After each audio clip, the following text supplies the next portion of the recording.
What is up, Busters? Trevor Lawrence here, along with my co-hosts Camille Seco and Jacob Hernandez, and together we are the Water Resources MythBusters. Today's episode is all about water conservation, so let's dive on into the myths.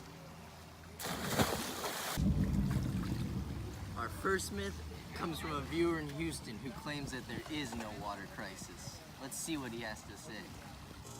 I just don't see how there could be a water crisis here in Houston. It just floods here so frequently.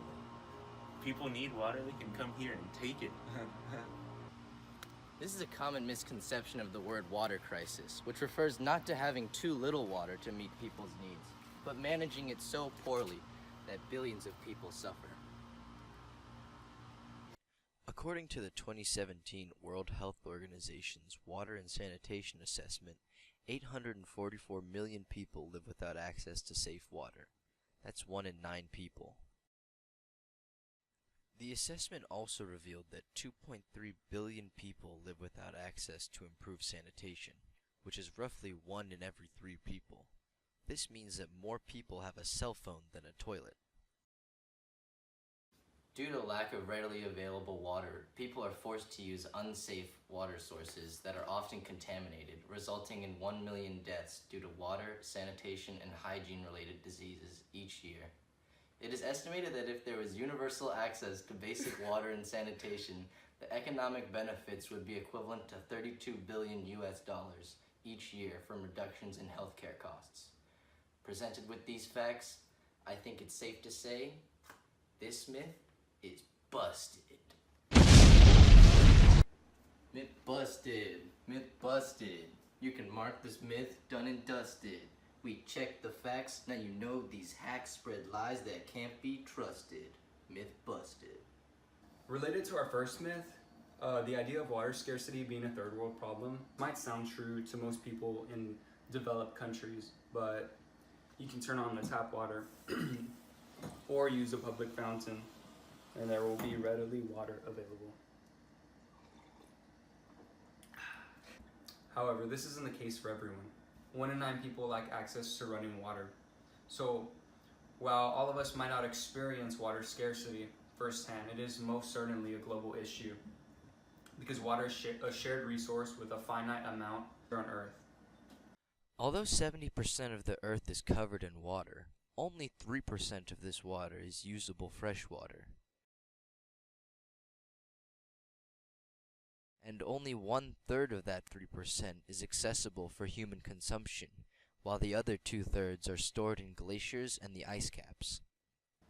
This leads not only to economic water scarcity in developing countries caused by the lack of investment in water infrastructure, but also physical water scarcity in regions that see minimal to no rainfall in a year, or those experiencing prolonged drought conditions like California or Cape Town, Africa. I think it goes without saying, but I'll say it anyways, just because I love to say it.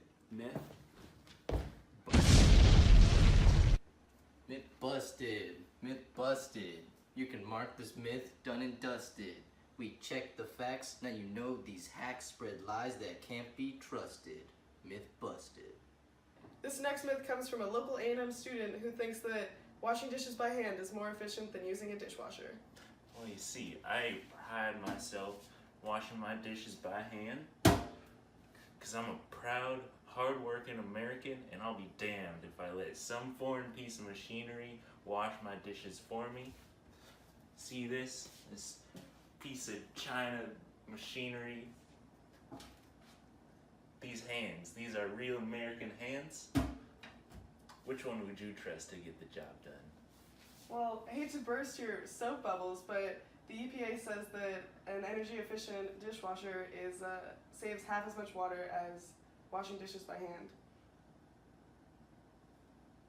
I think it's safe to say that this myth is busted. Myth busted. Myth busted. You can mark this myth done and dusted. We checked the facts, now you know these hacks spread lies that can't be trusted. Myth busted. That's it for today's episode.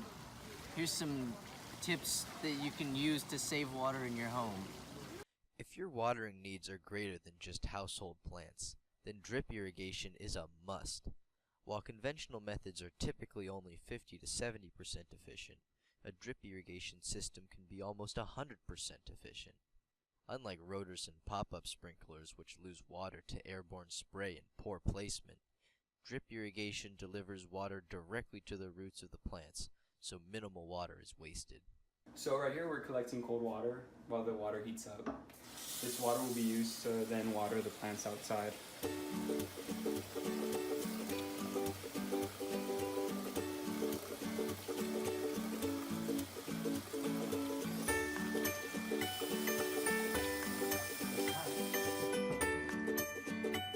can then use the collected water to water your plants.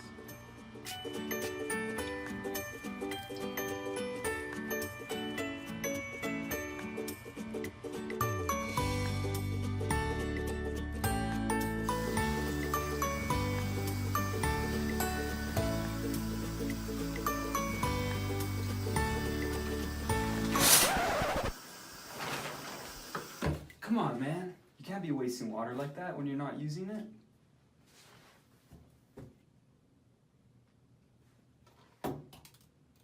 To save water on every flush, repurpose a plastic water bottle by filling it with sand or dirt and placing it into the toilet tank, as shown.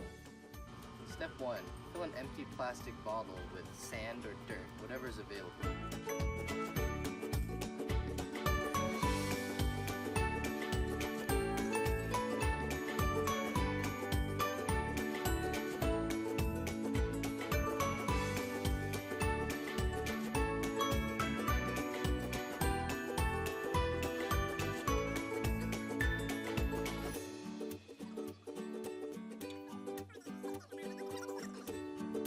Step 2.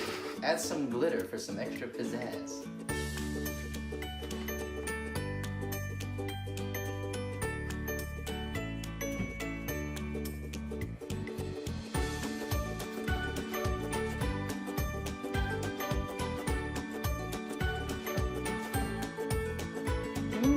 Lovely. Step 3. Put the thing in the toilet.